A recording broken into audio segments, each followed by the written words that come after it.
And here it is, fully running, up and cycled. Got 2 fish, some invertebrates in.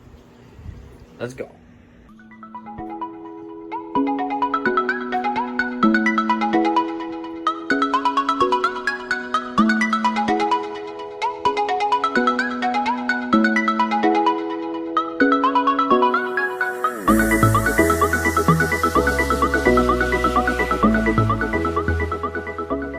What's up guys, welcome back.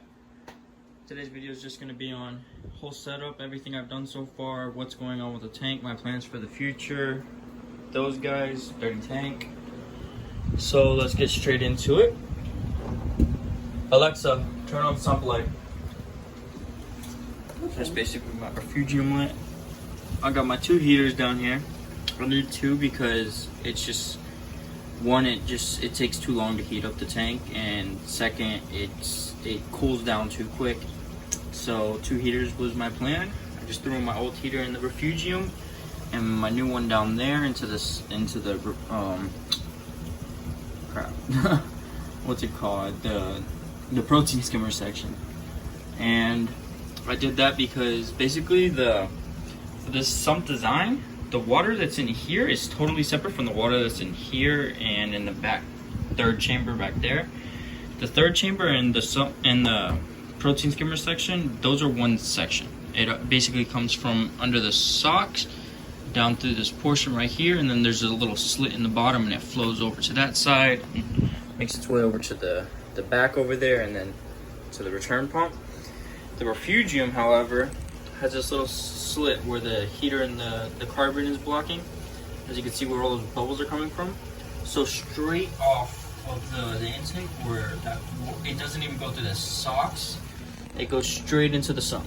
I don't like that, but at the same time, it's kind of good for it's able to remove more nitrates and phosphates that way when I do set up my sump. That way it's not getting filtered out by the socks and all that. And then I got my 3rd chamber back here. I just modified it as a trickle chamber. I don't know if you guys can get a good view back there. So basically it's just filled with a bunch of like bio balls and ceramic medium matrix, and I got some more down there, some marine pure gems. That's basically the sump. Super simple. I got a rock down there cycling for when I do another tank right there. It's gonna be a little frag tank or maybe a quarantine. I might turn this into a frag. This is my current quarantine, dosing with copper.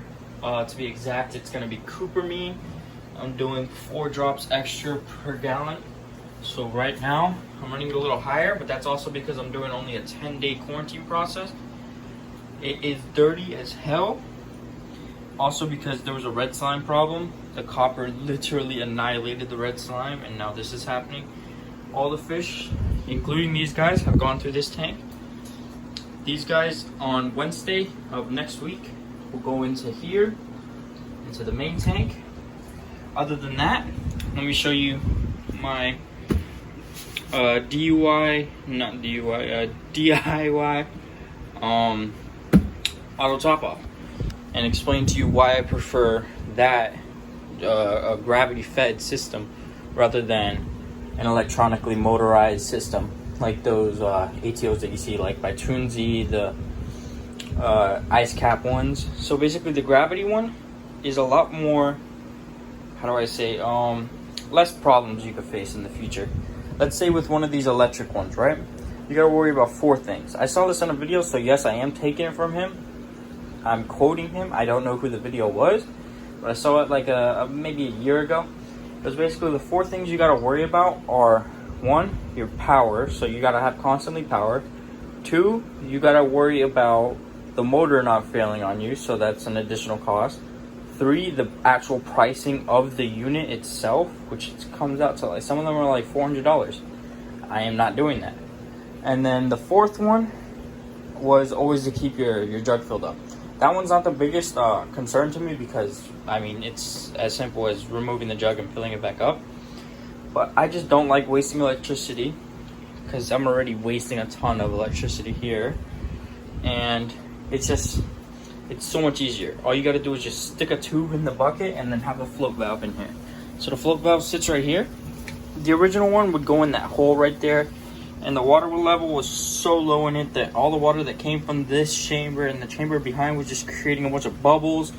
The micro bubbles would spread out through the tank, and it was just looking horrible. You can see I still have a few micro bubbles, some tweaks to work out, but at that little amount, I could work with it. I'm fine with that. But here, I got this eShops flow valve. It matches my sump, eShops. Basically, it's adjustable and everything. It clips onto the side. That's the tubing.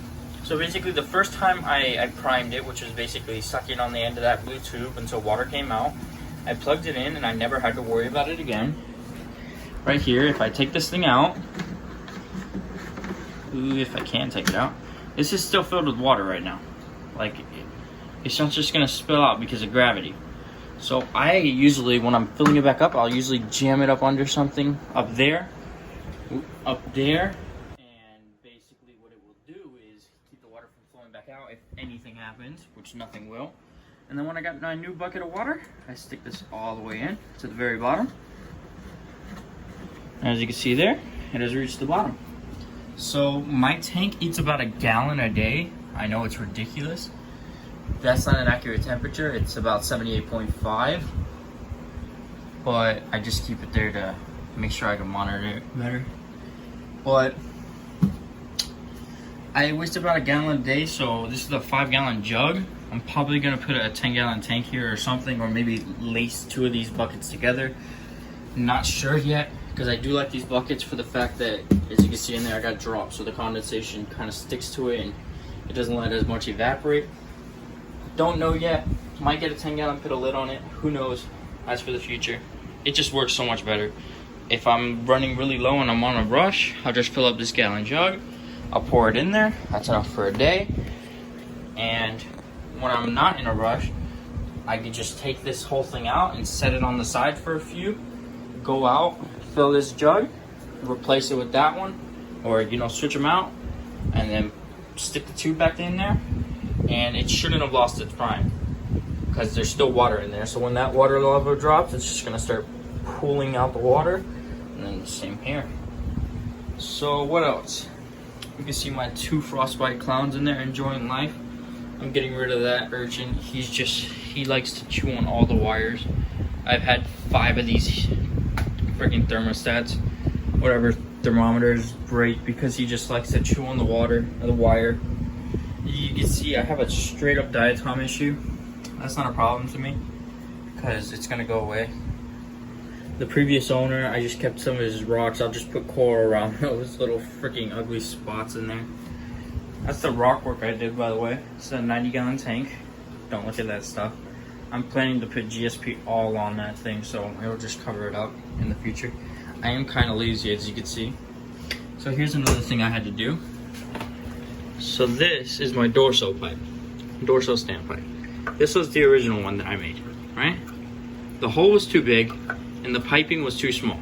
I did some online researching. I went to Reef, and basically what I figured out was if you have a 1-inch bulkhead, you do not want to use a 1-inch piping for your dorsal standpipe.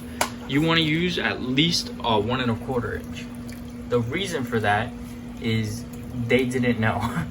There's some science shit behind it, but whenever I used the regular dorsal standpipe, the water would be all the way up to the brim, and I would cover up the hole. I replaced this one with smaller holes, like even way smaller than this, like the size of a freaking toothpick, and it just wouldn't work. It wasn't creating the right siphon or anything like that. So I did some modifications, as you can see down there. I did a reducing fitting to a 1 inch from a 1 1/4, and then I put a coupling on that, and then from the coupling went to a 1 1/4, and then from the 1 1/4 went to a 1 1/4 T, 1 1/4 T to a street elbow right there, 1 1/4 also, and then a 1 1/4 cap.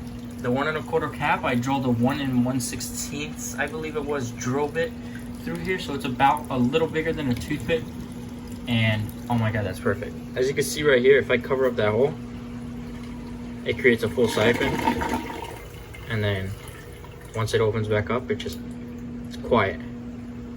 It'll go up a little bit, but then it'll go back down in a second. Right when the air starts going through, And you hear how quiet that is? Now let me show you if I took this off.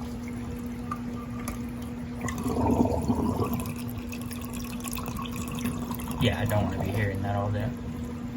And then with this, I left it loose so that if I wanted it higher, I could just wiggle it up higher, and vice versa if I wanted it lower. The reason I want it a little lower, you want it about 1 inch to 1.5 inches lower than the actual standing water in your tank. That way there's no standing water in your overflow section. You want the water to flow in and go straight down so that it gets sucked up by the dorsal. You can see all the bubbles. Because I did set it a little bit lower than I had it. So I'll just raise it up a little bit. You can see right there.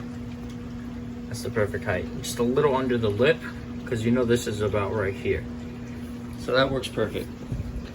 Now for these guys, I got my 2 chromies in there, my, what's his name? Watchman Goby, and my yellow tang. They're all very small. In this tank I got my 2 frostbite clowns, my cleaner shrimp, and my pistol shrimp, which is hiding in here somewhere. The invertebrates bred in, no quarantine, because obviously you can't copper quarantine them, which really sucks. I did freshwater dip them. It's not recommended, but I did do it anyways for about 2 minutes each.